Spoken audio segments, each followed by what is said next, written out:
আলহামদুলিল্লাহ এবারের দুইটা বিশেষ গুরুত্ব বহন করে আজকের বৃত্তি বিতরণ অনুষ্ঠান। নম্বর ওয়ান, এবারের অনুষ্ঠানে আমাদের ট্রাস্টের যুক্তরাজ্য থেকে সম্মানিত প্রায় 60 জনের অধিক এখানে ট্রাস্টি উপস্থিত হয়েছেন। এটাই বোঝা যায় যে আমাদের ট্রাস্ট বিগত 32 বছরে হাঁটি পা করে কতটুকু এগিয়েছে।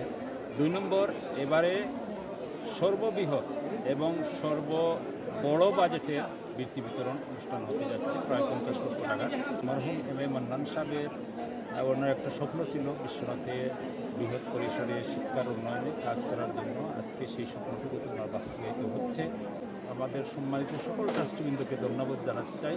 ওনারা এই আজকে ট্রাস্টের প্রোগ্রামের জন্য বিশেষ করে বাংলাদেশে এসেছে। আমরা এত বড় গ্যাদারিং হয়েছে, আমাদের স্থান সংপূরণ হচ্ছে না। বিশ্বনাথ আইলিয়া মাদ্রাসার অনুষ্ঠিত হচ্ছে প্রবাসীদের সংগঠন বিশ্বনাথ প্রবাসী এডুকেশন ট্রাস্টের এই বৃত্তি অনুষ্ঠান। এখানে আজকে প্রায় 700-এর মতো আমরা স্টুডেন্টকে এই বছর বৃত্তি দিচ্ছি। আমাদের এই 32 বছরের মধ্যে সবচেয়ে বিগেস্ট প্রোগ্রামটি হচ্ছে আজকে।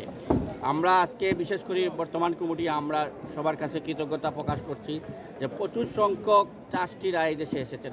আমাদের হিসাব মতে 65 ট্রাস্টি আমরা আজকের অনুষ্ঠানে আমরা অংশগ্রহণ করাতে পেরেছি এবং আমরা আজকে 600 অধিক মানুষকে আমরা আজকে বৃত্তি প্রদান করেছি। আমরা সবার কাছে কৃতজ্ঞতা প্রকাশ করছি, বিশেষ করে এই বিশ্বনাথের গার্জিয়ানরা যারা তাদের ছেলেমেয়েদেরকে আমাদের এই বৃত্তির আহ্বানে তারা সাড়া দিয়ে তাদের ছেলেমেয়েদেরকে আমাদের বৃত্তি নেওয়ার জন্য যে রেজিস্ট্রেশন করেছেন, এর জন্য আমরা বিশ্বনাথের সর্বস্তরের গার্জিয়ানকে আমরা কৃতজ্ঞতা প্রকাশ করি ম্যানেজিং কমিটির পক্ষ থেকে।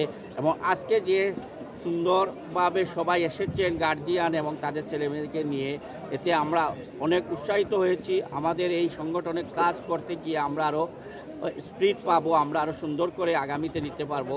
কারণ আমরা চাই বিশ্বনাথের শিক্ষার হার কখনো পিছিয়ে না যাও, সেই কাজের লক্ষ্যে আমাদের সংগঠন গঠন করা হয়েছে এবং এই কাজটি আমরা করে যাচ্ছি। ট্রাস্টের মূল লক্ষ্য হচ্ছে বিশ্বনাথের কোনো শিক্ষার্থী যেন অর্থভাবে তাদের শিক্ষা জীবনের আলো থেকে বঞ্চিত হয়েছে সেটা বলতে না পারে।